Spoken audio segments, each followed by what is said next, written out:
that. That looks good. Hi, my name's Nicholas Nieblis. This is my vlog. Before we get into anything else, I've got a little housekeeping to do. I had a whole Jetsons vlog. It was all done. I uploaded it, and then I got a copyright strike from NBC. I tried to change some things to comply with, what I thought were the problems, and then I uploaded it again, and it was copywritten stricken again. It wasn't working. So, since I had all these VHS tapes still connected to large studios, I'm only gonna talk about 2 more movies from my childhood, and that is essentially only these 2. And then I'm gonna move on to some other series because I put so much effort into that Jetsons one. And just for it to not be seen by anybody, it's like, still so much work. So if you want to see it, you can actually go to my link tree, and there's a Dropbox link. I think it'll work. I can't imagine that, tons of people are going to go look for it, but if you would like to see it, you can. I'll put it in the description. So without further ado, let's get on with it. Today's movie is The Buttercream Gang, The Secret of Treasure Mountain.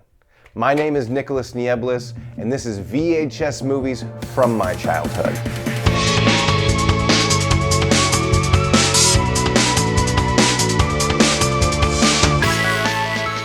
I'm kind of excited to see this because I honestly do not remember it at all. As it goes, I might remember things here and there. The original Buttercream Gang, I remembered pretty clearly. It made a huge impact on me as a child. But this one, I don't remember. So I'm excited to see what happens.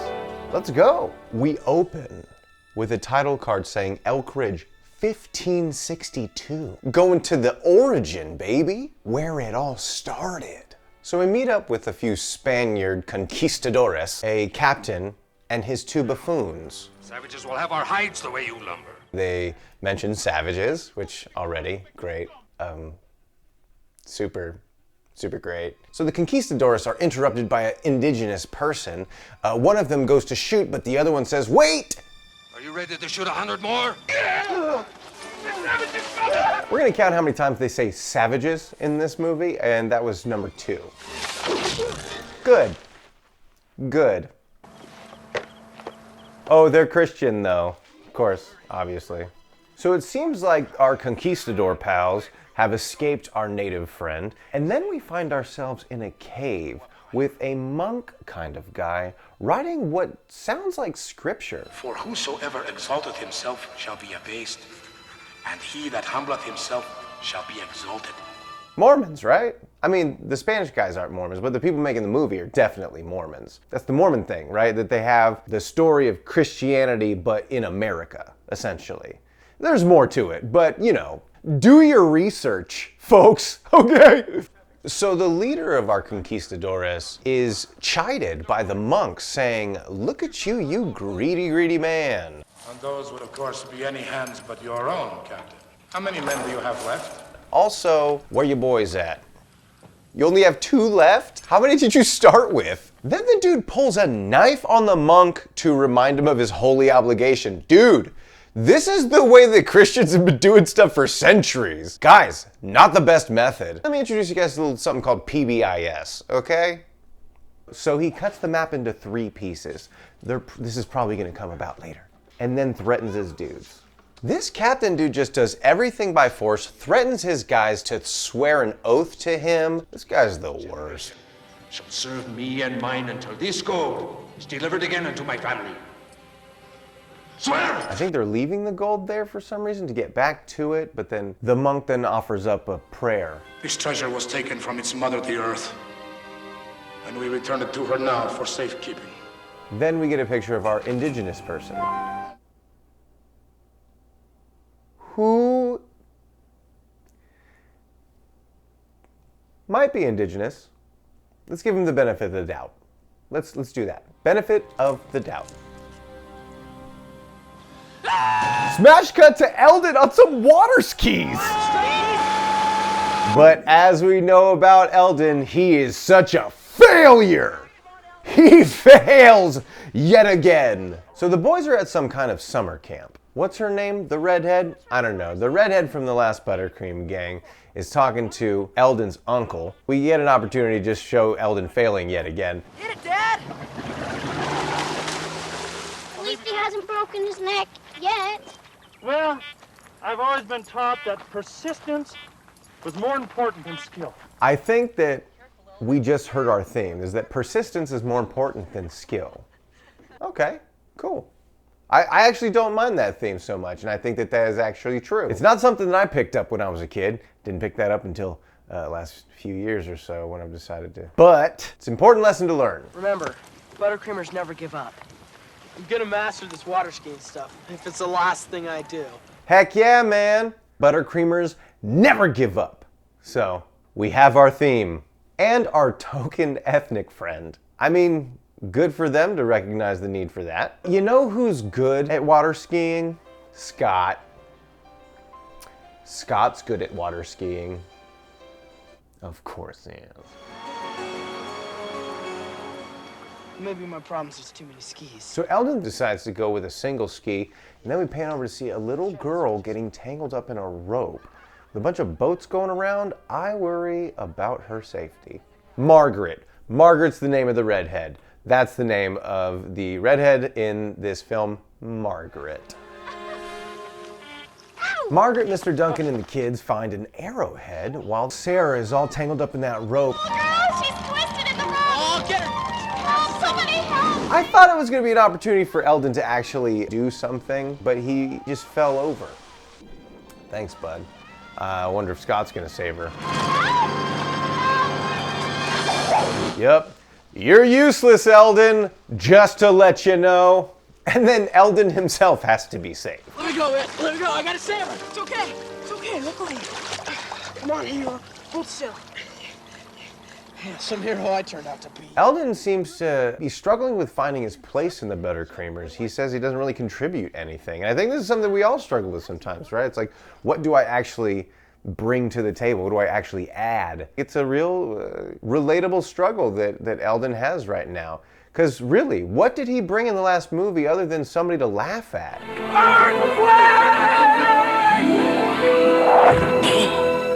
And so this is the filmmakers kind of exploring a little bit of the character they've created in Eldon. Is this an Eldon-centric movie?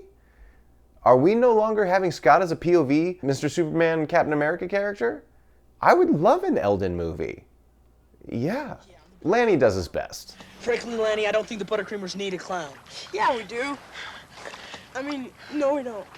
We get a retelling of the Buttercream Gang story. It happened in the early days of the town, after a raid killed several of the men.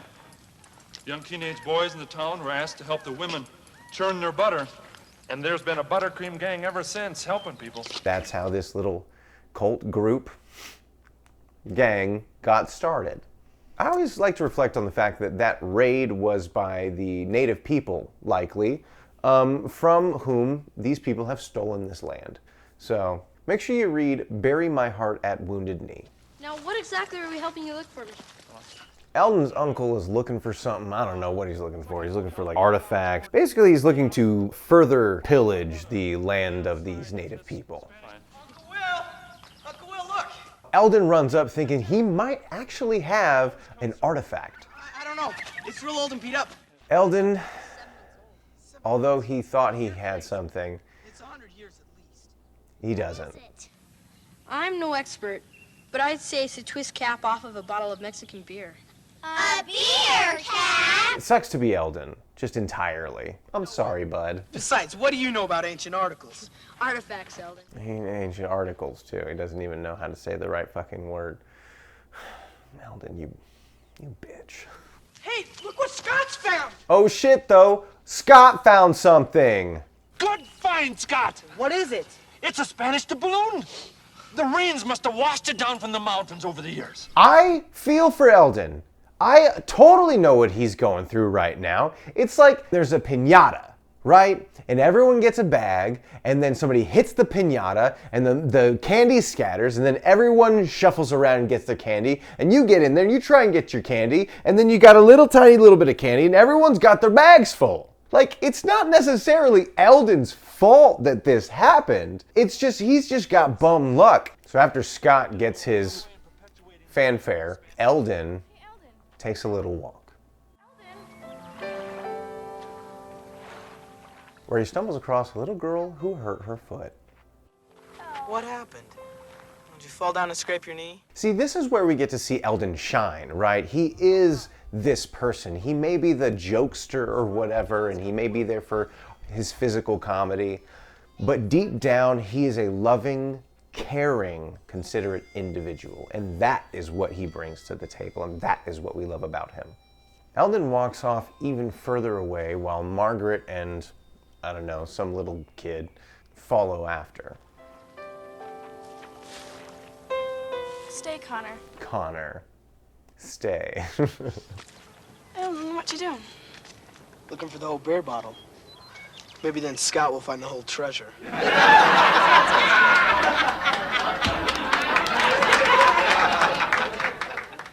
Just someday, I want to do something so that everybody knows it. Stop it. The last movie had a habit of doing this too. Eldon was about to share just a little bit more of how he feels, and then Margaret said, stop it, let the kid express himself. He's trying to tell you how he feels. Says the same thing over and over. Margaret tries to encourage him, and it's the same kind of encouragement he always gets, though. What do you expect him to do when he just feels like he is constantly failing? And he's always living in the shadow of Scott. So, I don't blame him. Push that coin down. Maybe... Mr. Duncan, I think Eldon just got himself into a precarious situation. Precarious? Eldon's doing something he shouldn't be doing again. So the Buttercreamers and the adults run up there and tell Eldon, get down from there. What are you doing? That's crazy. He's gonna get hurt. Yeah, I know he's gonna fall. And they discourage him from looking for treasure up there. However, they just found a gold coin. Like, they literally just found a gold doubloon. I don't... I mean, come on, man. Give him some credit. He's problem solving here.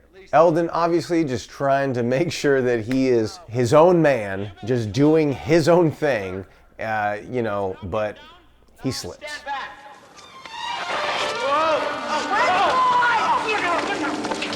But catches his hand on a rolled up paper on a stick. Eldon, you okay? But his safety only lasts for a moment.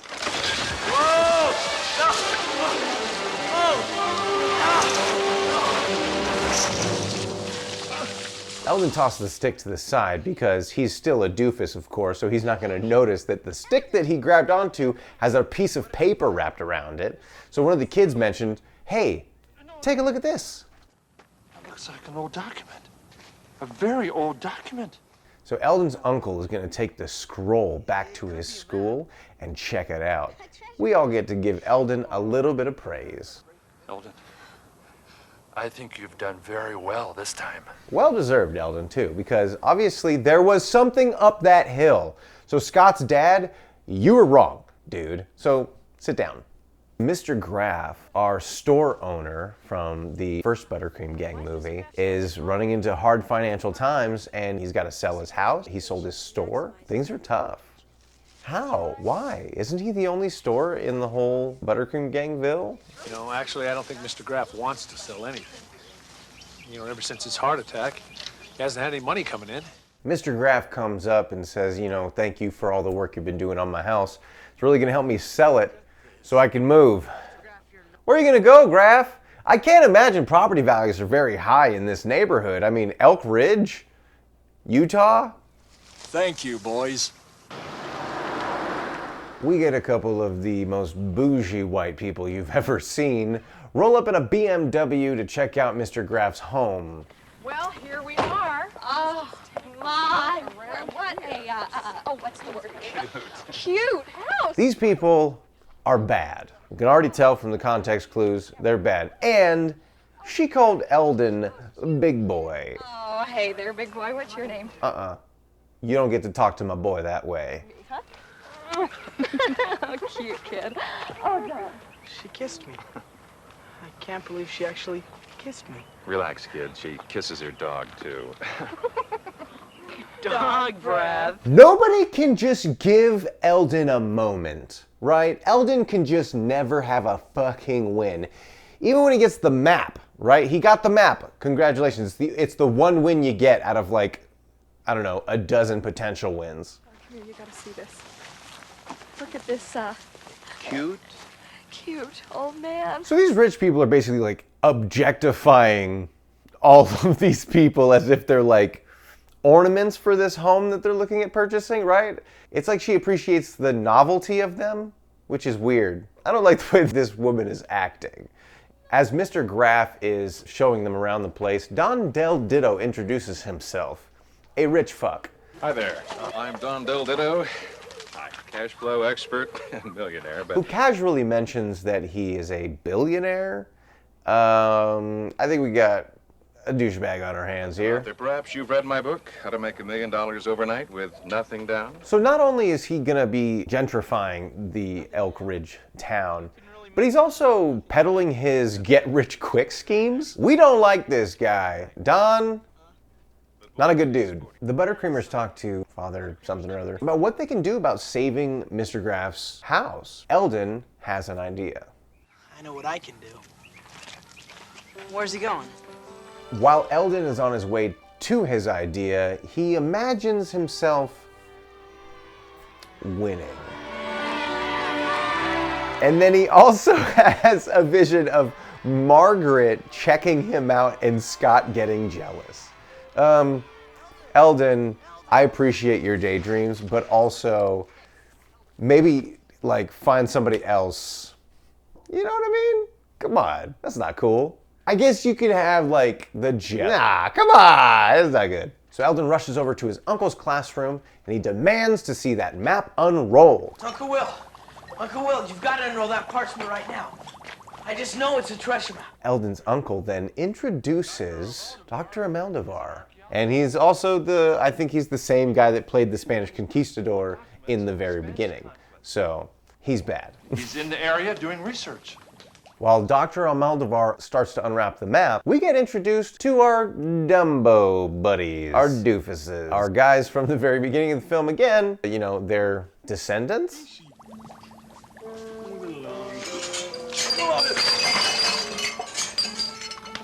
Pardon the behavior of my associates.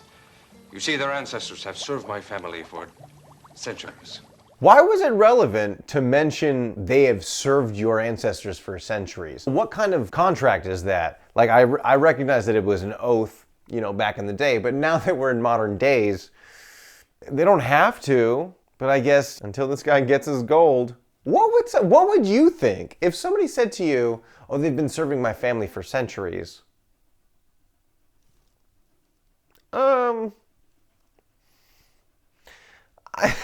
Okay. Because at some point in the beginning, it was probably slavery. That's what I'm trying to say, right? Like, obviously. So, and like, he clearly forced them to make that oath anyway. So this dude has no valid claim whatsoever. What's it say? Is it a treasure map? Eldon's all super excited about what it's gonna be, just to have his hopes and dreams dashed. I'm sorry to disappoint you, Eldon. I'm afraid it is only a very common farming map used by the Mexican priests. Obviously, the dude's lying. He's a bad guy. We know he's a bad guy. So he's lying about it. Although, like, a farming map from 150 years ago, that's still pretty cool, even if that was the case, right? Like, oh, 150 years old. Like, that's a relic. That's cool. And then our bad guy offers a ridiculously low amount of money. I'd be happy to make an offer of, say, $100. Well, it's not worth anything, but I'll take it off your hands. Oldest trick in the book. No, thank you, sir. I know it's not worth much, but we did find it here in Elkridge. This just means, like, it just shows us so much that, like, we love Eldon. Bad guy's obviously disappointed by that. Eldon is not dissuaded. But I'm not down yet. Del Ditto didn't need a treasure map to become rich overnight. Neither do I. Lemonade? Now he is an entrepreneur. 25 cents, ice cold lemonade. So it seems like everybody's doing their part to try and raise money to save Mr. Graff's home and save his store. There's people running races, Eldon's selling lemonade. I have this question though. Mr. Graff's store, which is like the general store, is failing. Why? Why? Are people not shopping there? Are they not going to Mr. Graff's store the way they used to? Isn't this on the people of Elkridge? His store wouldn't be failing if you guys were shopping there. Ice cold lemonade. And of course, Eldon's strength, Does anyone want any lemonade? his heart, is also his weakness. He's just giving his product away, man. You don't get rich by giving your product away, Eldon. But you better not tell anybody. Okay, ladies, we brought out the big guns now.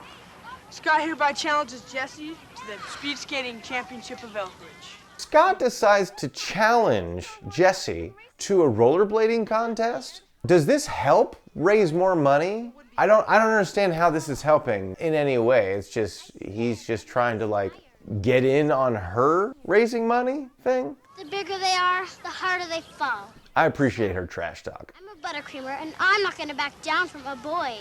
When I get done with him, you're next. How about that? The little girls keep coming around Eldon, hassling him for lemonade. He's losing product left and right. Scott and Jesse line up for their race. I hope Scott gets his ass whooped, honestly. Scott has been too big for his britches this whole time, so somebody needs to take him down a peg. Thank you very much for a woman of color being the one to do it. Scott overtakes Jesse in the race. Oh no, Scott, damn you. Oh, but she was faking! She was faking, Scott! She's coming after your ass! And Eldon's so enthralled by the race that he just gives all of his product away. Take that, Scott. I guess you're not the best at everything, buddy. The boys talk about how much money they made from the fundraiser. Eldon has some bad news for him. I lost $7. What? Laney gives Eldon a hard time, and Eldon gets a little touchy about it. Told you not to invest in that dumb lemonade stand. Well, I guess I can't be as perfect as you guys. Margaret and Jesse employ child labor to raise them up to the treehouse. Where's Eldon going in such a bad mood? Margaret reprimands Scott and Lanny, and then Lanny tries to defend himself, but Eli comes in kind of hot, just letting him know what's what.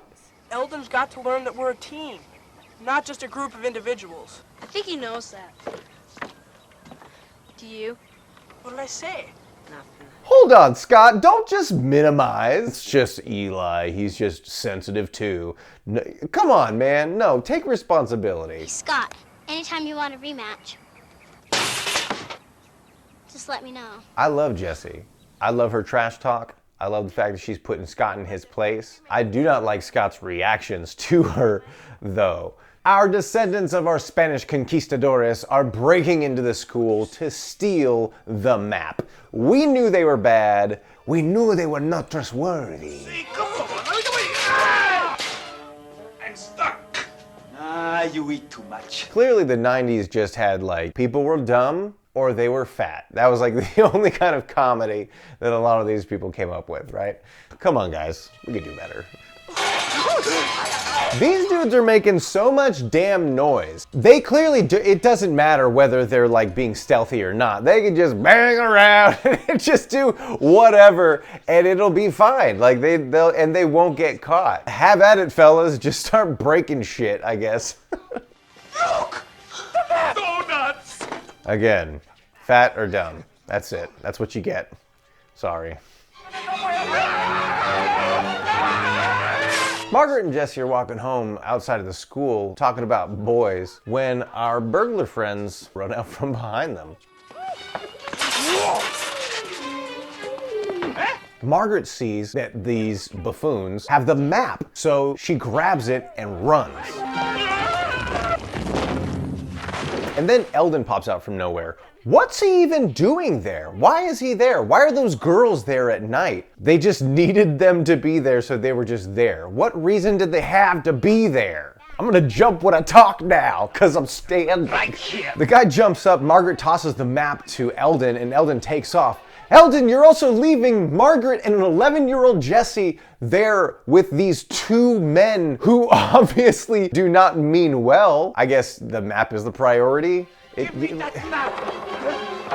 The bad guy chases after Eldon, but Eldon's skateboard gets him somehow, I guess. Same thing with the big dude, right? He saw that dumpster from a mile away. Was it supposed to be like Eldon pushed the dumpster? That would have been great, but they didn't show that. They showed a dumpster just being there, and then the guy running directly into the dumpster. This guy, the skateboard was just there and he just stepped on it. Are these guys like short-sighted? Like, do they just, like they need glasses? Is that their problem? It's not that they're dumb, it's just that they don't look down or in front of them. That's what's going on here. It's not my fault. He made me do it. I certainly did not. Eldon and the kids interrogate these two buffoons, and they let them know basically everything. You know, they just spill the beans. Our ancestors made us swear an oath to serve the Almodovar family forever. Margaret, proving once again that she is the smartest of all of these people, says, well, what happens if you don't listen to him? And these two guys are like, I don't know. After what, 400 years? You never considered that? Guys, you know, some people need leaders.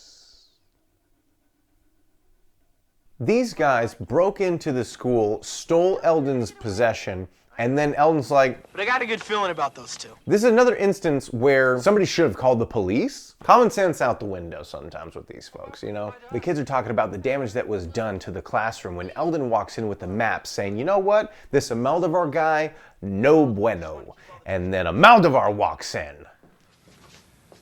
Please, Eldon. I've made a terrible mistake. So our villain starts rolling out his own map that happens to match up with Eldon's map. At this point, it's even more so clear that this guy is lying because he saw Eldon's map, was like, it's a farm map, don't worry about it.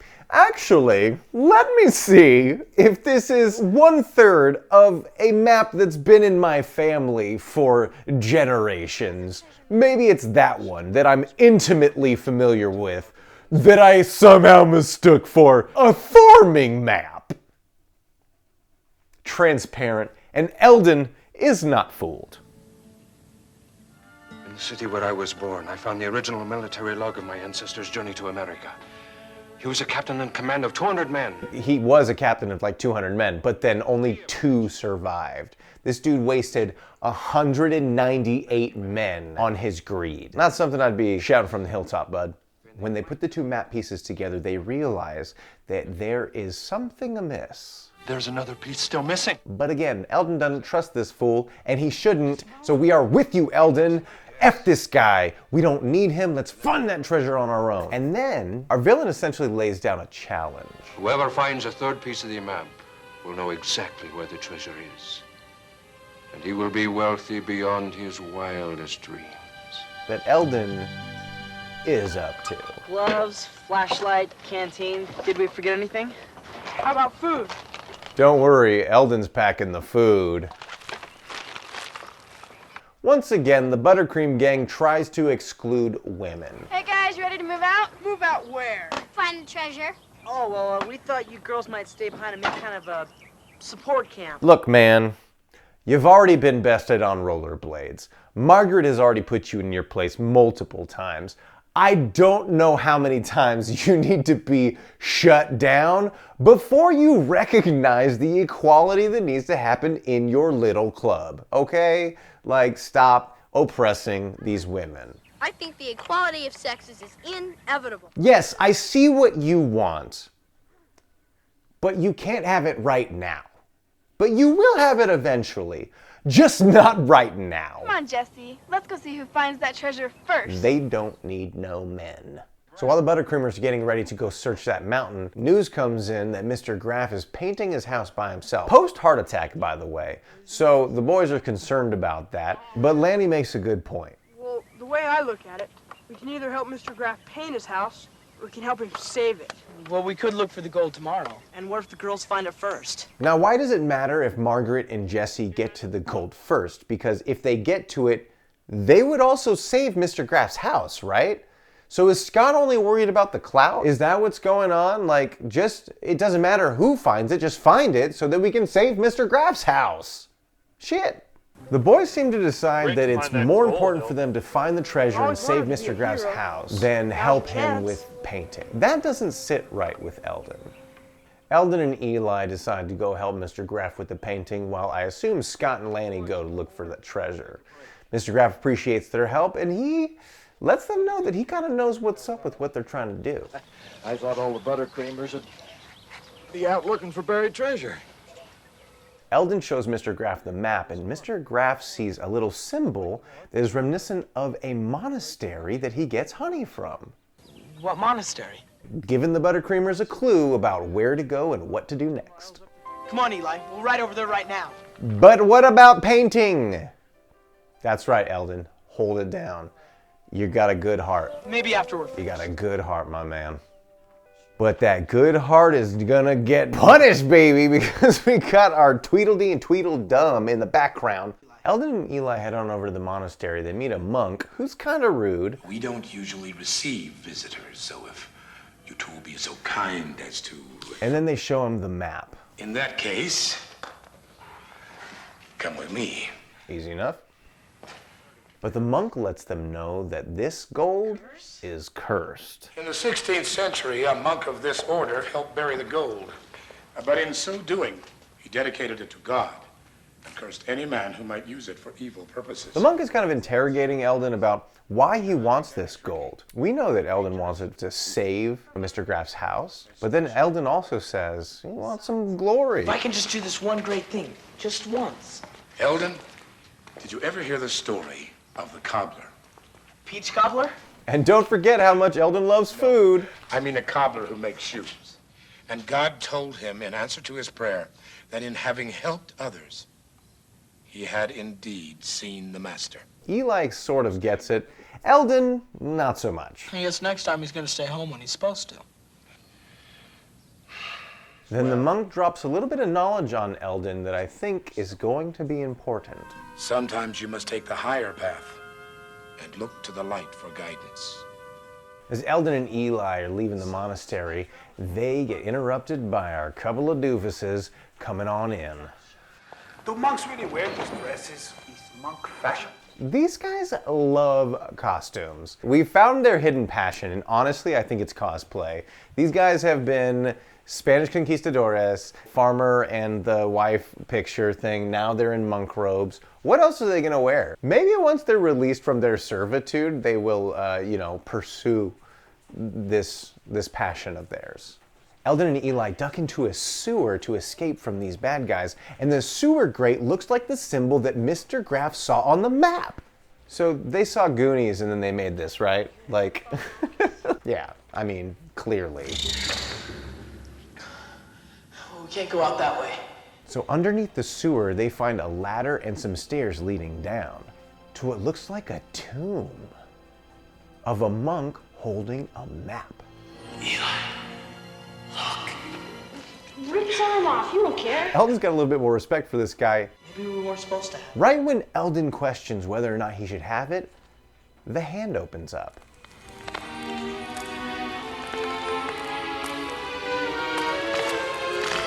Creepy as hell. I don't know why those boys wouldn't just run. This mummy just moved, guys. Come on. We found the third piece of the map.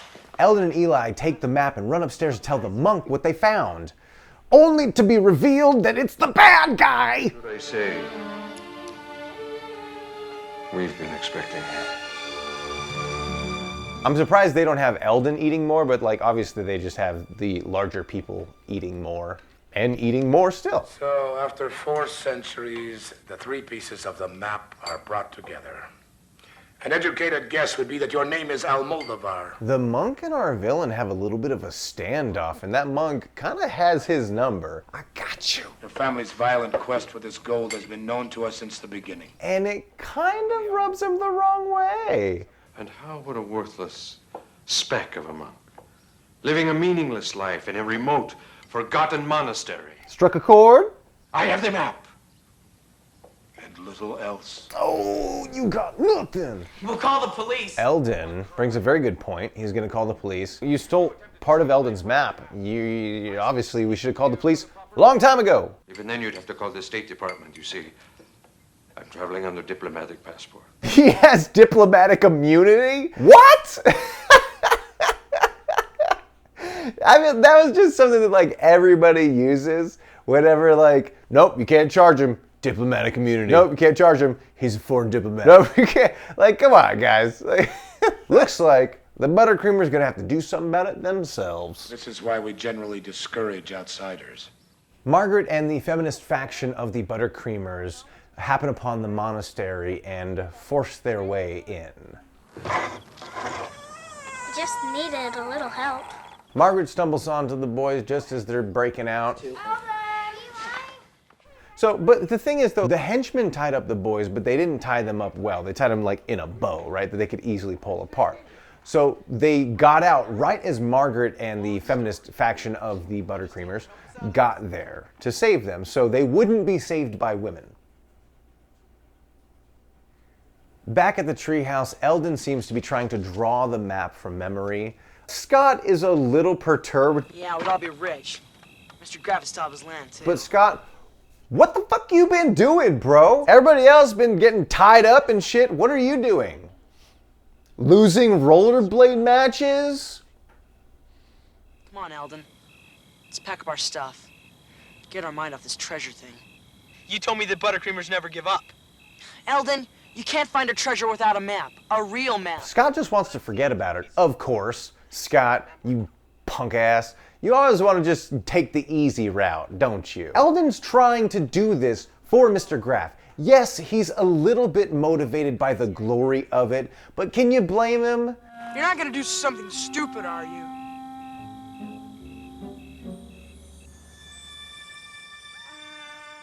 Eldon, hampered down with quite a bit of tools and rope, heads off to the mountains, seemingly by himself. But of course, when you're a Buttercreamer, you're never alone. His friends come out of the woods and join him on his journey. Eldon. Look, Scott, I've got to go up there. Okay, well, if we're going to do this, let's do it right. We? That is, if you want us to help. Let's do it. We burn in daylight. So the Buttercreamers set off to find that treasure. They come across a rope bridge. Eldon says, you know what? I'm the biggest. If it holds me, It's gonna hold anyone. Not a good time to try and be a hero, Eldon. but a man's gotta do what a man's gotta do. But Eldon, watch out, the rope is starting to break! The rope breaks and Eldon falls into the river! And he manages to swim to safety on the other side of the river. Eldon! Are you okay? I'm okay. I'll see you guys in a bit. See if you can't find a bridge upstream. Hey, Eldon! Careful. And then Eldon takes off on his own. All this that's going on, Eldon with his self-drawn map, where are the adults here? Okay, like the monk clearly knew that these kids were all getting into stuff and doing stuff. These other adults, why do they let these kids just do whatever they want? Like, these kids are dealing with people who would probably murder to get this money, right? Like, it's not a small amount of money. And they have been after it for centuries? Yeah, they've probably killed people. So, come on, guys. Tell some adults, please. While searching the cave with the bad guys right behind him, Eldon's flashlight starts going on the fritz. This always happens. Why don't people ever check their batteries? Okay, as somebody who has had batteries die on them multiple times, I get it. You know, no, it works. No, you're right. Batteries suck. Eldon finds the treasure chest, and on top of it, there is a scripture reading from Luke. For he that humbles himself shall be exalted. Right as Eldon finishes translating the scripture from Spanish into English, he is caught by the bad guys. You are about to see the reward one gets in life. A relentless obsession. So this is a very telling line where he's not going to get what he wants, right? We know that. If anything, these feature films for families, they are consistent in how heavy-handed they are with the messages they want to teach. And this one seems to cram in a whole bunch Boom! That'd be funny if it exploded, just like, God. It's just, boom! You know, he's just like disfigured now. Bad guy opens the crate, nothing's in it. No treasure, nothing. No! Where is it? Where is it? Me? You and that superstitious monk. Our evil doctor guy went to hit Eldon, and if his two henchmen weren't there to stop him, he definitely would have beat the shit out of Eldon. Wow. Let the boy be and go.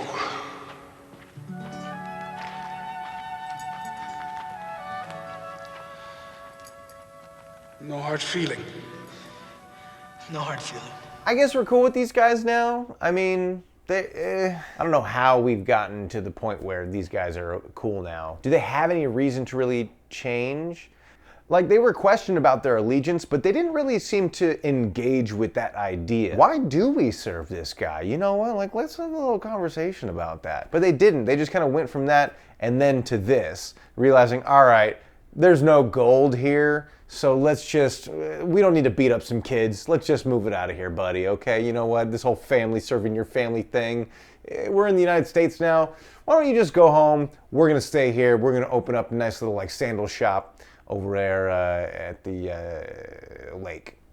While Eldon's waiting around moping about his lost treasure, he remembers or hears a voice. Eldon?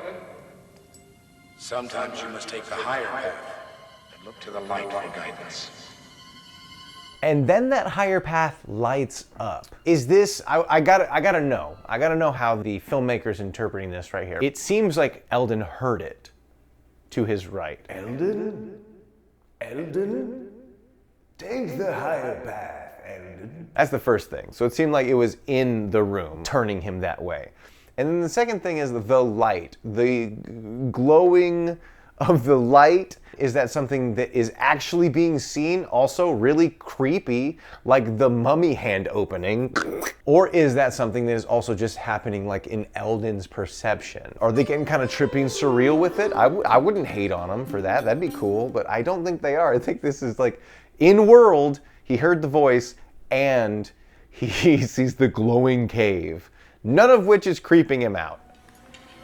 Eldon takes the higher path and he encounters some dangers that he deftly overcomes. My boy Eldon is proving his mettle right now. This dude is brave. He is kind. He is sincere. He is considerate. Team Eldon all day. Scott, I think we learned our lesson from the first movie. You're a dick.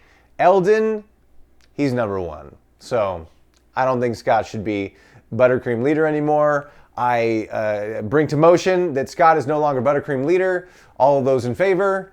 Aye. So am I. Me as well. I would like it as well. I don't think Scott's good. I think Eldon's better. I do too. Yes, me too. Hello. So the treasure wasn't there, it was just up a little higher.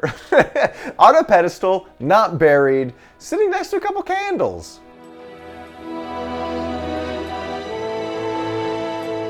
Before Eldon opens the chest, he has another daydream. One in which there's a knight in armor? And everyone's telling Eldon that he did a good job, and they love him, and that he is worth something, and that everyone cares about you now, Eldon. You have worth now. That you found this treasure, now you have worth. And Scott is wearing a jester outfit, which to me, it just shows like some hidden animosity that Eldon has towards Scott, and maybe they shouldn't even really be friends if that's the kind of relationship they have. That he wants to grab Margaret's eye and make Scott jealous, and he also pictures Scott as a jester in his daydreams. I don't think Eldon likes Scott, and to be honest, he has no reason to like Scott because, as we talked about before, Scott is a dick. I just don't think that it lines up with what we want the message to be here. Of, you know, you're kind of, Eldon, when your friend is being a dick to you, you don't want to be a dick back, but you're definitely doing that in your daydream. But I guess better there than outwardly. I don't know. I'm still Team Eldon all the way. So Eldon finds the treasure. Finally, he gets the gold. But the bad guy comes back. Careful, Eldon. We hate to have come so far to lose my treasure by being clumsy. Get out of the way! The bad guy then lifts the treasure up, and this place starts shaking because he has bad motives. But Eldon also had bad motives. Eldon had it in his mind that he wanted to get the treasure to save Mr. Graff, but he also still had visions of the glory, which was still a bad motive. So if he would have lifted the treasure up, then he would have caused this calamity to happen. Amaldivar falls off the cliff, and Eldon goes to save him. Get the gold! I can hold on! Amaldivar tells Eldon to take the gold? Bro, what are you doing? I don't see this as part of his character as doing that. I just don't think that that's very feasible. I don't think that Dr. Amaldivar here would be saying that. I'd be like, yeah, save me, and then, like, you know, push him off the cliff. This dude would definitely, he was gonna hit him earlier. He would definitely kill a kid. Come on. Eldon does right and says, forget the gold. The gold falls down into the canyon, and Eldon saves Dr. Amaldivar. It's gone. Whole lifetime gone. I mean, yeah, it's gone. Like, it fell in a chasm, but I mean, people can go down that chasm. Like, now you know where it is. Like, send an expedition, right? Just, you know where it is now. We catch back up with Eldon at his lemonade stand, still trying to save Mr. Graff's house. Mr. Graff comes up and buys a cup of lemonade from Eldon and sits down to have a chat. I'm so sorry. It's okay, Eldon. Nobody said it'd be easy. But I came so close. I honestly believe it. I believe Eldon is distraught that he so wanted to save Mr. Graff. And he had these visions of glory, but ultimately they stem from him wanting to be just the hero. And what does the hero do but saves people? He wanted to save Mr. Graff. While Eldon's talking to Mr. Graff, somebody comes up and buys a lemonade and pays above market value. $20. Hey! People start coming by and just dropping money on Eldon's table. $20, $10, $1, $5. The monks show up. Everybody starts running towards Eldon's lemonade stand. Then Dr. Amaldivar shows up. I was told I could find you here. You're not still mad at me for losing the treasure, are you? No. You're a rare breed. Dr. Amaldivar tosses down a bunch of gold coins on Eldon's table. That's quite a lot to pay for a cup of lemonade. Well, it's worth it. Best lemonade I've ever tasted. It seems like everyone has learned their lesson this day, especially Eldon. You found your treasure, Eldon. I've always been rich. The end. We didn't really address Eldon's desire for glory. I think that if Eldon would have picked up the gold, the room would have shook, and his motives weren't good either. Yes, he wanted to save Mr. Graff's home, but he also clearly wanted the glory for himself. We didn't see a POV of him opening the door to Mr. Graff's paid-for home or like going to the new ribbon-cutting ceremony at Mr. Graff's store. We saw him walking down an aisle, look at Scott in a jester outfit, and then steal his woman. You know what I mean? So it seemed like that was okay and good in their eyes. But the message clearly was persistence, I guess.